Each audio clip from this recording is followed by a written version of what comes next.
অতিভক্তি চোরের লক্ষণ, একথাই যেন সত্য এবং বাস্তব হলো।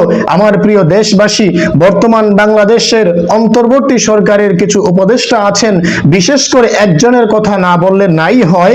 উনি এত আবেগী, ওনার ভিতরে এত ভক্তি, উনি মিডিয়ার সামনে কথা বলতে আসলেই কান্না করেন, ওনার চোখ দিয়ে পানি চলে আসে। উনি মিডিয়ার সামনে কথা বললে, জনগণের সামনে কথা বললেই শুধু কান্না করেন, ওনার আবেগ ধরে রাখতে পারেন না, ওনার আবেগ মানুষের সামনে প্রকাশ করেন যেন উনি দেশের জন্য খুব দেশকে খুব ভালোবাসেন, উনি দেশের জাতি জনগণকে বেশি ভালোবাসেন। আমার ভাইয়েরা, মনে হচ্ছে আল্লাহ তাআলা দুনিয়ার সমস্ত আবেগ আর ভক্তি ওনার ভিতরেই ঢেলে দিয়েছেন। উনি মিডিয়ার সামনে কথাই বলতে পারেন না কান্নার জন্য। গতকালকে একটা ভিডিও দেখেছি ওনার, উনি কথা বলছেন মিডিয়ার সামনে, চোখ দিয়ে পানি ঝরতেছে, চোখের জন্য পানি নয়, মনে হচ্ছে এটা ঝর্ণা ঝরতেছে। উনি মানুষের সামনে কথাই বলতে পারছেন না কান্নার জন্য। কি আবেগ, তার হৃদয়টা যেন ফেটে যাচ্ছে। আমার ভাইয়েরা, আমার দেশের প্রিয় জনগণ, আপনাদেরকে বলছি, এই অন্তর্বর্তী সরকারের কয়েকটা উপদেষ্টা, বিশেষ করে একজনের কথাই বলছি, উনি এই দেশের মানুষের আবেগকে কাজে লাগিয়ে, এদেশের মানুষের আবেগকে পুঁজি বানিয়ে তিনি নিজের স্বার্থকে বাস্তবায়নের জন্য কাজ করে যাচ্ছেন, পশ্চিমাদের স্বার্থকে বাস্তবায়ন করার জন্য কাজ করে যাচ্ছেন, এমনকি বিশেষ করে আমেরিকার স্বার্থকে বাস্তবায়ন করার জন্যই কাজ করে যাচ্ছেন।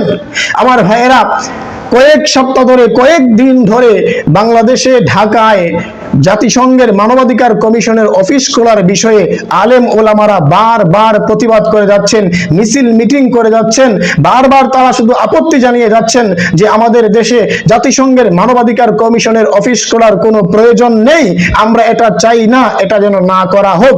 এই বিষয়ে তারা প্রতিবাদ করে যাচ্ছেন।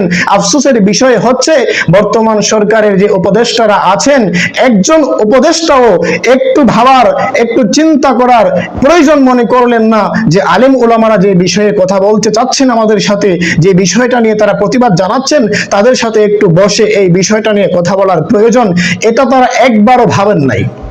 বরং তারা নিজেদের মতো করে কাজ করেই যাচ্ছেন।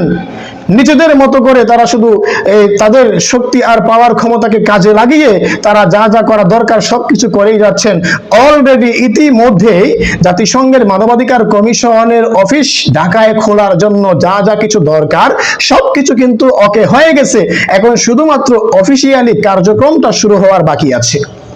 তাদের তো একবার ভাবা দরকার ছিল, এই উপদেষ্টাদের একবার চিন্তা করা দরকার ছিল, এই যে নতুন আমরা সরকার হয়েছি, নতুন দেশ করেছি, আমরা নতুন সরকার তৈরি করেছি, গঠন করেছি, এটা তো আলেম ওলামা মাদ্রাসার ছাত্র শিক্ষকের রক্তের উপর দিয়ে তৈরি হয়েছে, রক্তের উপর দিয়ে হেঁটে এসে আমরা অন্তর্বর্তী সরকারের উপদেষ্টা হয়েছি। একবার তারা এটা ভাবে নাই, একটু চিন্তাও করে নাই।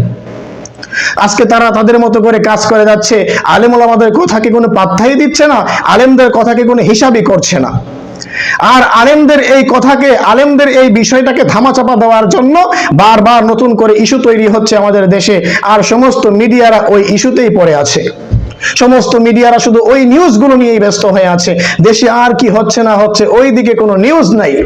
গতকালকে দেখেন উত্তরায় মাইলস্টোন স্কুল অ্যান্ড কলেজের মধ্যে একটা যুদ্ধ বিমান মহড়া দেওয়ার অবস্থায় বিধ্বস্ত হয়ে একটা স্কুল ভবনে পড়ে। ওই স্কুল ভবনে পড়ার কারণে অনেক ছাত্র ছাত্রী, শিক্ষক শিক্ষিকা আহত হয়েছেন, নিহত হয়েছেন। আমরা তাদের জন্য দোয়া করি। যে সমস্ত ছাত্র ছাত্রীরা, শিক্ষক শিক্ষিকারা নিহত হয়েছেন, আমরা দোয়া করি আল্লাহ তাআলা তাদেরকে জান্নাত নসিব করুক। আর যারা এখন অসুস্থ হয়ে, আহত হয়ে হসপিটালে ভর্তি আছেন, তাদের জন্য দোয়া করি আল্লাহ পাক তাদেরকে দ্রুত সুস্থ করে দেয়। কিন্তু বিষয়টা হচ্ছে, দেখেন গতকালকে থেকে নিয়ে আজ পর্যন্ত সমস্ত মিডিয়ারা কিন্তু ওই দিকেই চলে গেছে। সমস্ত মিডিয়ারা শুধু ওই কলেজ, ওই স্কুলের ওই বিষয়টা নিয়েই নিউজ করতেছে, ওই দিকেই পড়ে আছে। সমস্ত মানুষের মাইন্ড এখন ওই দিকে ঘুরে গেছে। অনেকেই বলতেছেন এই বিষয়টা পরিকল্পিত হতে পারে, কারণ একদিন আগে একটা রহস্যজনক পেজ থেকে ওই বিষয় সম্পর্কে সতর্ক করা হয়েছিল যে একটা বিমান বিধ্বস্ত হবে, একটা স্কুল ভবনে পড়বে এবং অনেক ছোট ছোট ছাত্রছাত্রীরা নিহত হবে। এই বিষয় সম্পর্কে একদিন আগে একটা রহস্যজনক পেজ থেকে সতর্ক করা হয়েছিল। এই পেজের সতর্ক বাণীকে ঘিরে এখন বিশ্লেষকরা, বুদ্ধিজীবীরা অনেকেই বলতেছেন এটা পরিকল্পিত সাজানো কোনো ঘটনা হতে পারে। হ্যাঁ, এটা অবিশ্বাসযোগ্য কোনো কথা নয়, এটা একেবারে ফেলে দেওয়ার মতো কোনো কথা নয়। হতে পারে এমনটা, মানুষের মাইন্ডকে এদিকে ঘুরিয়ে দিয়ে অন্তর্বর্তী সরকার ফাঁকা মাঠে ঘোল দিয়ে জাতিসংঘের মানবাধিকার কমিশনের অফিসটা খুলে বসবে, এমনটা হতে পারে। এটা অস্বাভাবিক কিছু নয়, অবিশ্বাসযোগ্য কিছু নয়। এটা বিশ্বাস করতে হবে, এটা আদলে নিতে হবে। আজকে দেখেন, আজকে আলেম ওলামারা বারবার প্রতিবাদ করার পরে একটা বিষয় নিয়ে সমাধানে আসতে পারেন না। সরকার তাদের কোনো কথায় কর্ণপাত করে না, তাদের কথায় কোনো দৃষ্টি দিচ্ছে না। এটা আমাদের আলেমদেরই দোষ। আমি বলবো এটা আমাদের আলেমদেরই দোষ। কারণ আমরা একটা মানুষকে প্রশংসা করতে করতে মাথায় তুলে ফেলি, আর সেই লোকটা আমাদের প্রশংসা পেয়ে পেয়ে মন যা চায় তাই করতে বসে, মন যা চায় তাই করা শুরু করে। আল্লামা ওবায়দুল্লাহ ফারুক সাহেব বলেছিলেন, বিগত সরকার 17-18 বছরে এ দেশের যত ক্ষতি করেছে তার চাইতে বেশি ক্ষতি করেছে কয়েকদিনে এই উপদেষ্টারা। আল্লামা ওবায়দুল্লাহ ফারুক সাহেবের কথাটাই যেন সত্য হয়ে গেল, ওনার কথাটাই যেন বাস্তব হয়ে যাচ্ছে। আমার ভাইয়েরা, আমরা আলেম ওলামাদেরকে বলবো একটা বিষয় খেয়াল রাখবেন, একটা মানুষকে চেয়ারে বসানোর আগে 10 বার চিন্তা করবেন, ভাববেন। কারণ চেয়ারে বসানোর পরে একটা মানুষকে ওঠানো কঠিন হয়ে পড়ে, কষ্টকর হয়ে পড়ে। এই বিষয়গুলো আমরা মাথায় নিয়ে কাজ করি না, আমরা শুধু আবেগে কাজ করে ফেলি। এজন্য বারবার আমরা রক্ত দেই, জীবন দেই, কিন্তু বিনিময়ে আমরা কোনো ফায়দা পাই না, কোনো ফল পাই না। দেশ ও জাতির কাছে আহ্বান থাকবে, আমরা যেন কোনো ইস্যুকে কেন্দ্র করে আমাদের মাইন্ডকে ঘুরিয়ে না দেই, আমরা যেন ওই ইস্যুটাকে ভুলে না যাই। জাতিসংঘের মানবাধিকার কমিশনের অফিস স্থাপনের বিষয়টা যেন আমরা কেউ ভুলে না যাই। সকলের প্রতি বিনীত অনুরোধ থাকবে, বিশেষ করে নেতৃস্থানীয় আলেম ওলামা যারা আছেন, যাদের কথা মেনে আমরা চলি, দেশের মানুষ চলে, জাতি চলে, আপনাদের কাছে বিনীত অনুরোধ থাকবে, অন্তত আপনারা কঠিন পদক্ষেপ গ্রহণ করুন।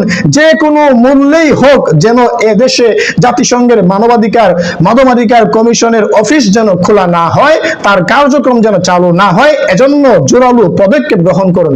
আল্লাহ তাআলা অবশ্যই আমাদেরকে সাহায্য করবেন, আমাদেরকে সহযোগিতা করবেন, এবং পশ্চিমা অপশক্তির কবল থেকে আমাদেরকে মুক্ত করবেন ইনশাআল্লাহ।